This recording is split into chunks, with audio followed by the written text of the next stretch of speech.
Hello guys, welcome back to another episode of Patrox Radio. Of course, I'm your host, Patrox, and today I wanted to go into Calpine and INEOS Limited.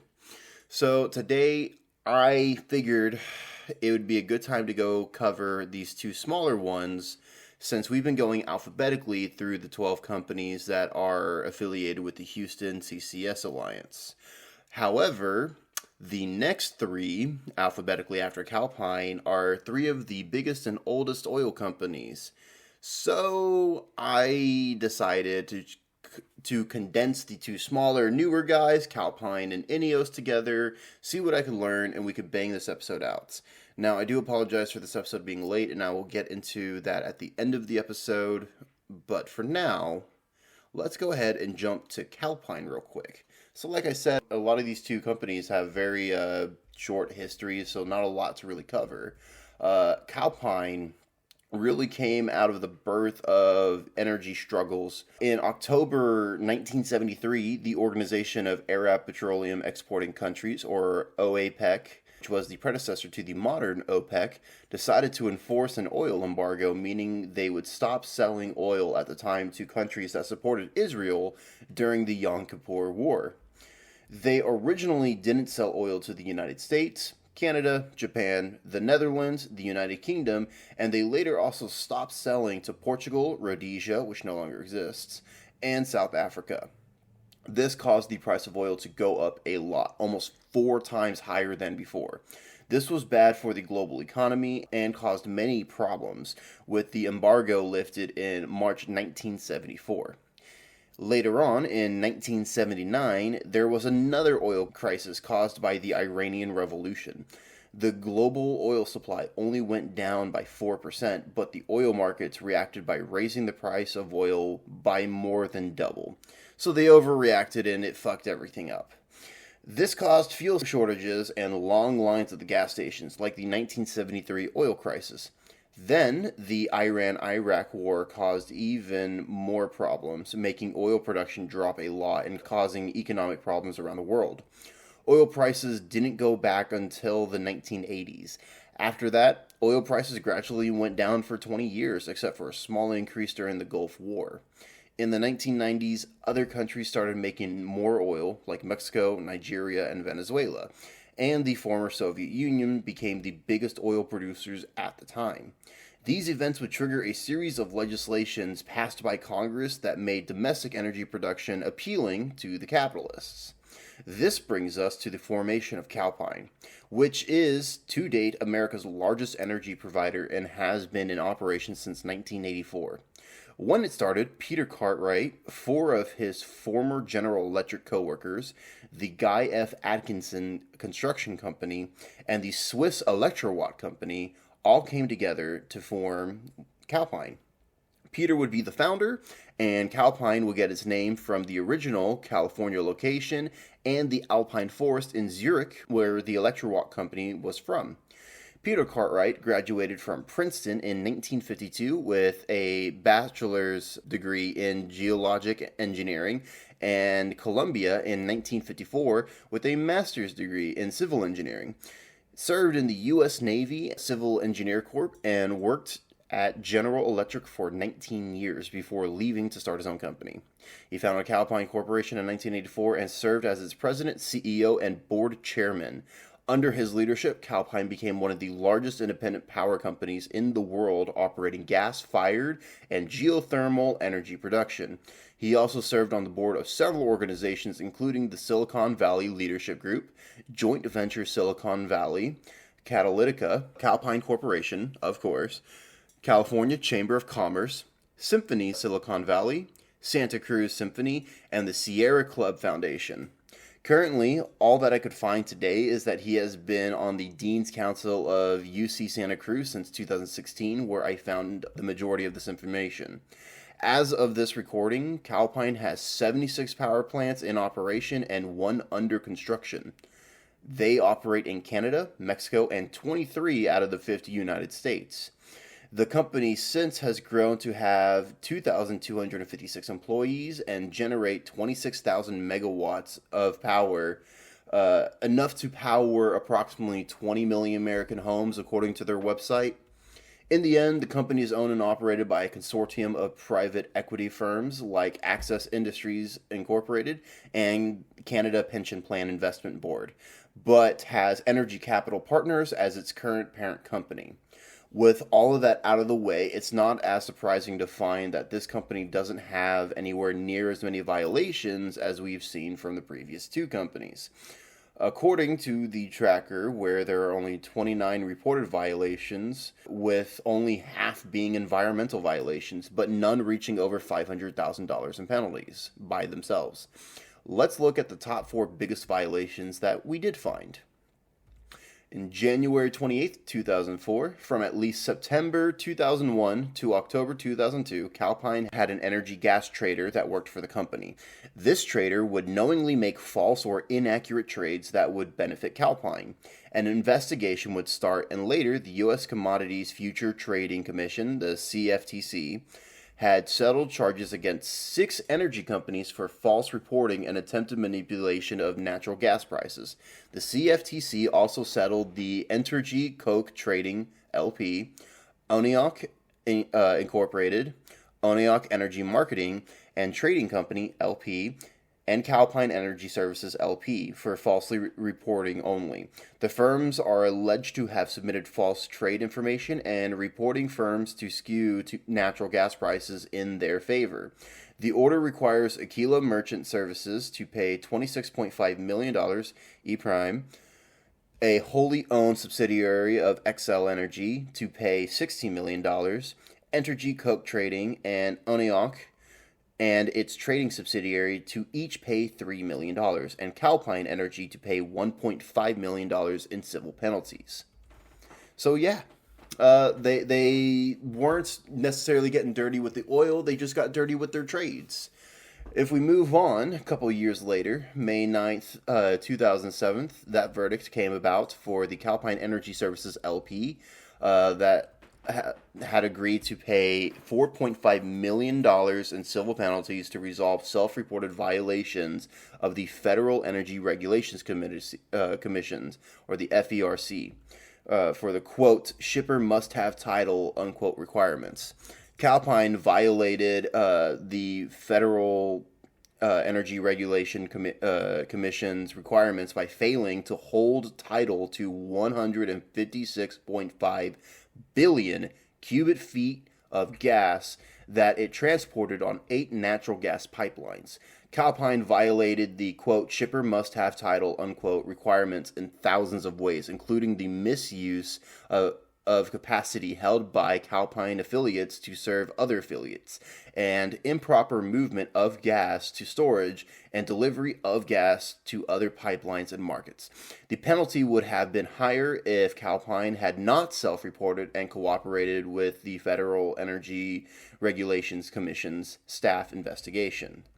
The Commission's orders requires Calpine to report on future compliance with the Commission's policies, including the shippers must-have title requirement.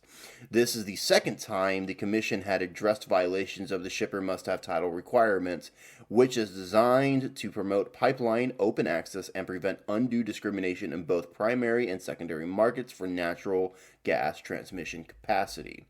So essentially, it seems like they were not up to date with some paperwork that they needed, and were moving a lot, and I mean a lot, of natural gas with improper paperwork.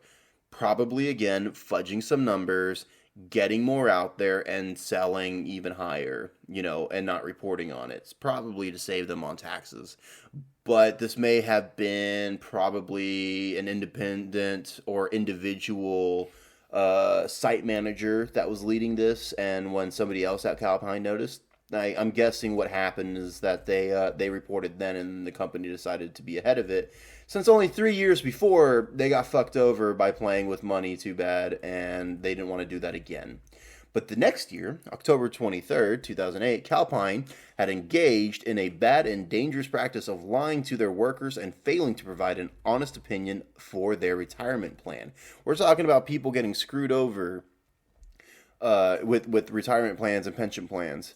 They would later be taken to court where it turned into a class action lawsuit. The class allegations presented common questions of law or fact, such as whether Calpine breached fiduciary obligations to the retirement plan and its participants by offering Calpine common stock as an investment option when they knew or should have known that the stock was not a prudent investment, whether they breached fiduciary obligations by providing incomplete or inaccurate information to participants regarding Calpine common stock, and whether the retirement plan and its participants and beneficiaries suffered losses as a result of the alleged fiduciary breaches engaged in by the defendants.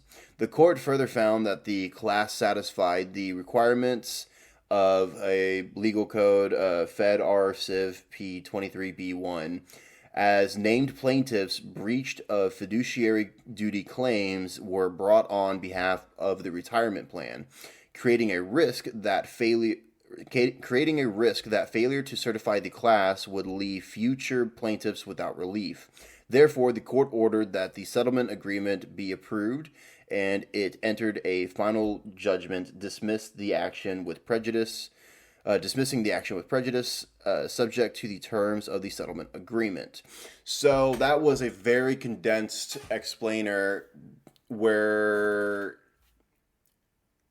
at the time there were retirement benefits that were being offered like any company does. However, in this specific case, they were offering a failing stock, a stock that was never going to be nominal for what a retirement plan should hold, and they were being lied to, or whether it was by omission or just an outright lie of what the actual value and potential earnings could have been.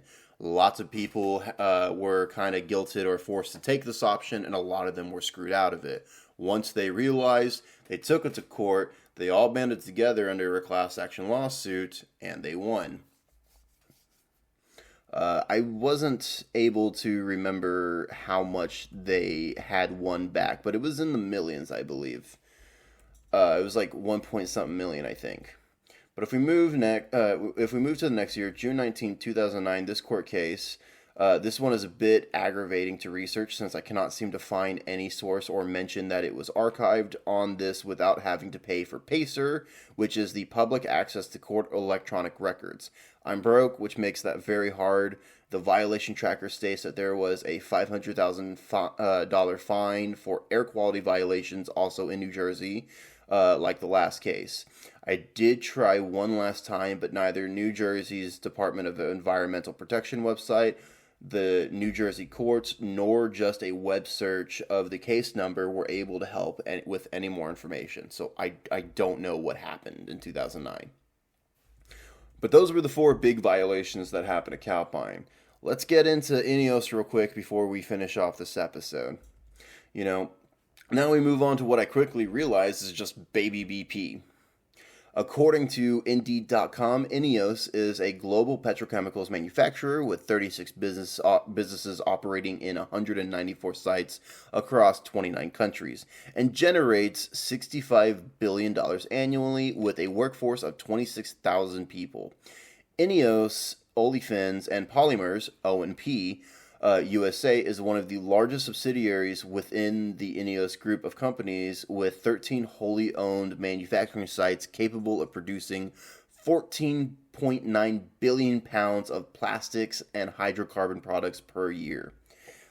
It was founded in 1998 by Sir Jim Ratcliffe and Dr. John Hollowood.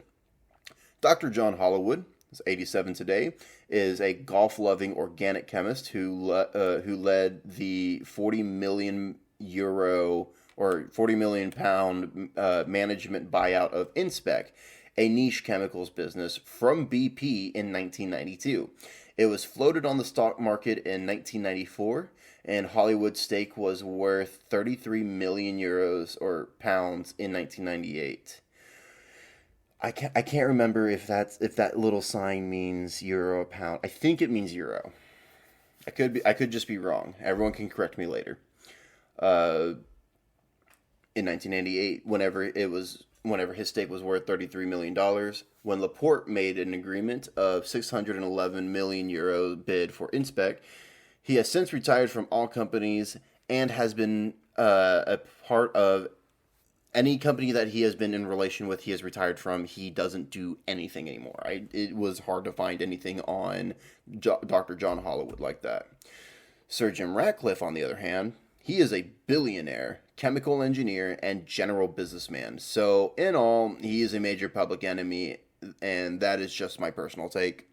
In 1995, Inspec bought BP's ethylene oxide and glycol businesses for 78 million euros to become Inspec Ethylene Oxide Specialties. In 1998, Ratcliffe, then a director of Inspect, established INEOS for the purpose of purchasing Inspec's ethylene oxide family in Antwerp, Belgium. The 84 million euro purchase was funded by three entities: the Scottish investment house Murray Johnson, which is 10 million euros, INEOS Management, which gave in 1.5 million euros, and the investment bank BT Alex Brown, which had 72.5 million euros raised through junk bonds. Ratcliffe currently owns 2/3 of the company and has Andy Curry and John Reese to help him out. I do also just want to throw in, it seems he moved to Monaco in 2020 when he was worth £28.2 billion, in a move that would save him approximately £4 billion in taxes. He would grow the company quickly using a high-yield debt strategy, buying unfavorable operations from larger companies, mainly BP, but also a familiar face, BASF.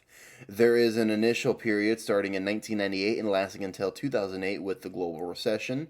They acquired 22 companies like Innovine, a former BP subsidiary.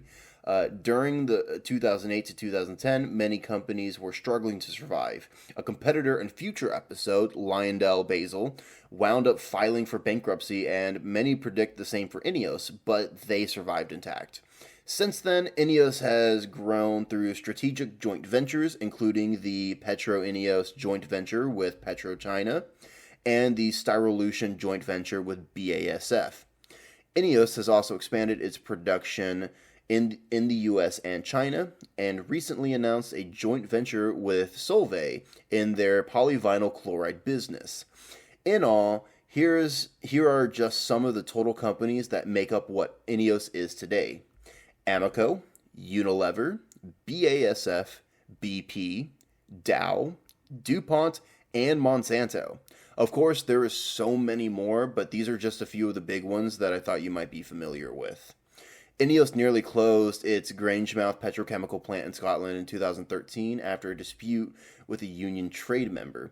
INEOS tried to impose a wage freeze and new contract under threat of closure to the plant remaining open after a union agreed to INEOS's demand to also not strike for at least 3 years.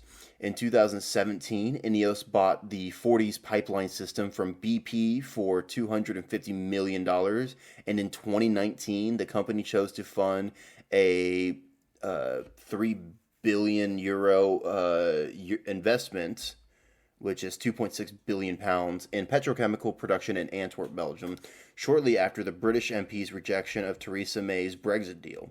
In 2020, INEOS set up a new plant to produce hand sanitizer for hospitals during the COVID-19 pandemic. INEOS signed a deal to acquire BP's petrochemicals unit in June 2020 and inked a 10-year agreement to acquire offshore wind power from Engie's Northern Wind Farm in September 2020.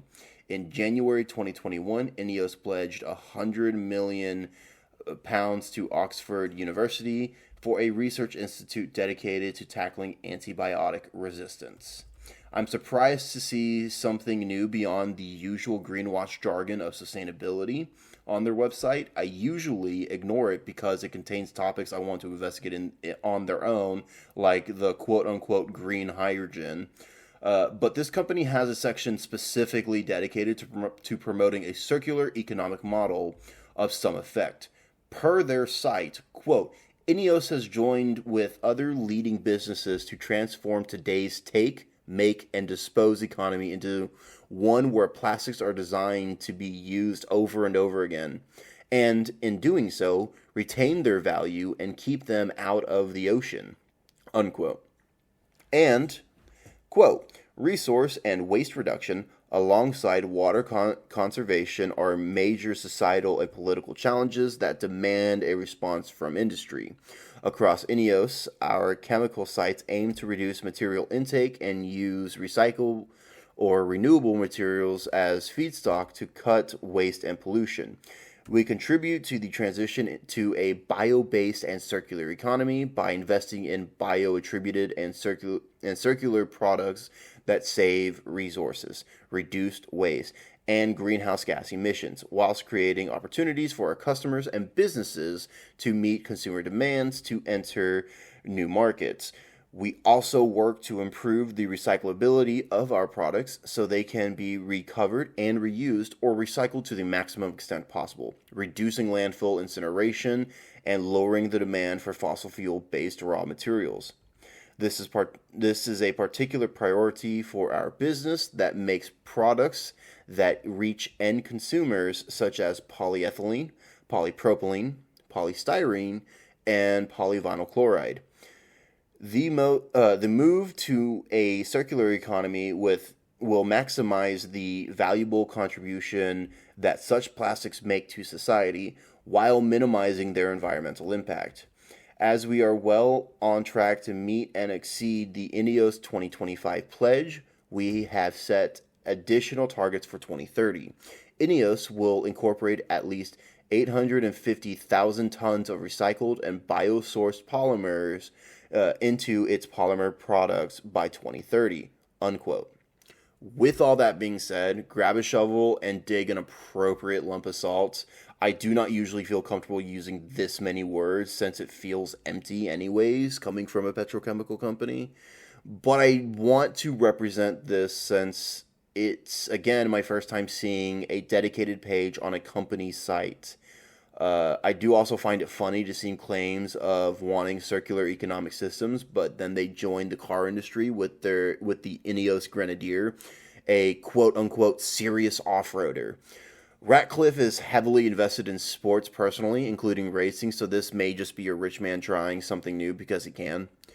But moving on to violations, we have a few more, but just minor in comparison. INEOS has 113 violations in total, mostly being environmental ones. Of course, I can go over many of the minor ones, but I just want to go over the largest cases that they have, plus one more that caught my eye. July 31st, 2009. This court case handled a series of events that happened in 2004 and 2009. INEOS ABS and the former Lanxess Corp were found to have released toxic air emissions from their plastic resin manufacturing facility in Addison, Ohio, which led to violations and a decision by the local school board to close a nearby school. The Ohio Environmental Protection Agency investigated and found that the releases of airborne acrylonitrile and 1,3-butadiene were high enough to cause an increased risk of cancer and non-cancer health effects to people experiencing long-term exposure.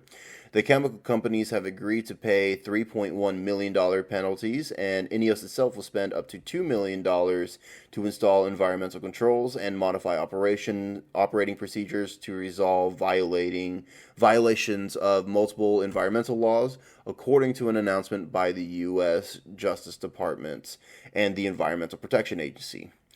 The settlement resolves a complaint alleging violations of the Clean Air Act, the Comprehensive Environmental Response, Compensation and Liability Act, and the Emergency Planning and Community Right to Know Act. The former and current owners and operators of a chemical facility in Addison, Ohio, agreed to upgrade environmental controls, install a new biofilter system, and conduct a review of compliance with emergency release reporting regulations, among other changes.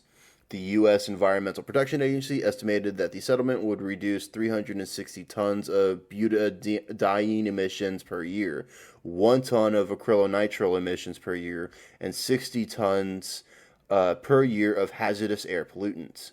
Ohio Attorney General Richard Corday and the U.S. Department of Justice filed a consent decree including a $3.1 million settlement with the chemical manufacturers that had been on top of the original $5.1 million penalty INEOS and Lanxess Corp paid, which spells out specific pollution control and monitoring measures that the company must implement, along with penalties for potential future violations. The settlement requires INEOS to upgrade its environmental controls and modify its operating procedures, including maintaining the flare at proper efficiency and conducting a comprehensive review of plant release prevention and reporting procedures. The $3.1 million penalty that had been divided among the INEOS had paid had been divided amongst the U.S. EPA, Ohio EPA, and the Hamilton County Department of Environmental Services. Moving along, December 30th, 2012, Solutia Inc. and INEOS Melamines LLC will pay a penalty of $970,000 combined and implement an enhanced leak detection and repair program at their chemical plant in Springfield, Massachusetts, as a part of a settlement with the U.S. EPA and the U.S. Department of Justice. The EPA claimed that the company's violation of the Clean Air Act between 2003 and 2010 by failing to comply with leak detection and repair requirements at the Indian Orchard plant. The violations are covered under MACT standards and state-issued permits, which aim to control hazardous air pollutants. Under the consent decree, the companies will perform monitoring of more equipment at greater frequencies than would otherwise be required under existing regulations to prevent further problems at the facility. So yeah, we got some bad situations. I don't know how else to describe that. I feel like I'm getting a little mentally desensitized from just reading the same spill issues and problems that I see here. I don't know how else to feel. I mean, these companies, these two in particular, are not as bad as we've seen with BASF or something, but we haven't even touched Chevron. We haven't touched ExxonMobil. We haven't touched Phillips 66. We haven't touched Dow. Like, there's so much worse that it could be, and I feel like after 4 companies, I'm already kind of desensitized to how a lot of these companies tend to operate and what we can expect as possible violations because of how they operate. When you know that everything is done for their bottom dollar, these things just feel like flavor text to problems that just feel like they wanted to save money, they got lazy, or something of that sort, and it cost this much. It hurt this many people. There's this much exposure to cancerous material or just hazardous air pollutants, or the water's contaminated and now all your kids have cancer. It's just, it's a lot. It's a lot emotionally, and I think that's part of the things that are getting to me when it comes to researching these. Because in my daily life, I'm still very busy, and I want to get these episodes out on a timely manner, but doing these specific episodes are very restrictive in my time, because they take a lot to research. And especially since the next 3 are going to be so huge, I really wanted to do this one justice and get this one out whenever I could, but moving forward, we're probably going to slow down on the company ones while I can research them properly. And I'm going to fill it in probably with a bit more interviews or more experimental podcast episodes where we can talk about specific things such as what, the issues with invasive species, the different types of plants for a growing ecosystem and stuff like that. We can talk more about recycling, but that's also like a heavy research episode unless I want to just talk about my personal experience. I want to be consistent in getting these out on a weekly basis, and I haven't been doing that. And for the few of you who are actively listening, I apologize because that's not fair to you guys. So ideally, I will be able to still keep these episodes going out. If I, for some reason, feel like I can't, we may switch to an every other week system just so I can make sure I can keep the quality of the show growing while keeping to a stable schedule. I don't want to be reduced down to every other week, so for now, I'm going to keep trying to get them out on every Sunday. I know this one's coming out on Wednesday. Hopefully this will be the last time. If it's not, we will visit the idea of switching to a bi-weekly system, an every other week system. I don't know how that's going to fare in the end. I don't know how we're going to move forward when it comes to things like interview episodes where we get to be a little more carefree. I have a few of those lined up, so hopefully that helps us out. But, I mean, we're just going to keep growing. I also have some personal opportunities that might change the state of the show, but I don't want to put any eggs in that basket until I know for sure what that could be, because I don't want to promise a bunch of stuff and it never happen. So, with all that being said, I hope you guys learned a lot today, and I hope you guys got a little bit more of an insight from some of the company names that you might see around the world, but have no idea what they do. So, with all that being said, I'm going to go ahead and eat. I'm going to go ahead and sleep. I'm going to go ahead and have a great night, and I hope you guys do too. Remember, Mama Terra loves you, and y'all take care. Bye-bye now. Tongue-tied in the rain, soaked to my toes, got the chills to the bone. Cold stare through the haze, shrill in my voice and my lungs swell with pain. Call me out by my name, speak to me soft, help me gather my thoughts. Drown it out, plug the drain. Turn the record over, it can't be over. Ah, ah, ah, ah, ah, ah. Write me when you get there, to that better place where you can think straight. Send me love if you can. Manifest the best of your wildest fantasies. I hope you find what you need. Over the hills, sunsets in the trees, soak in the glorious rays. The sun will be out, beating down on your shoulders. Tie a rope round my waist as I venture into the dark. I'll be back by the time you finally know where you are.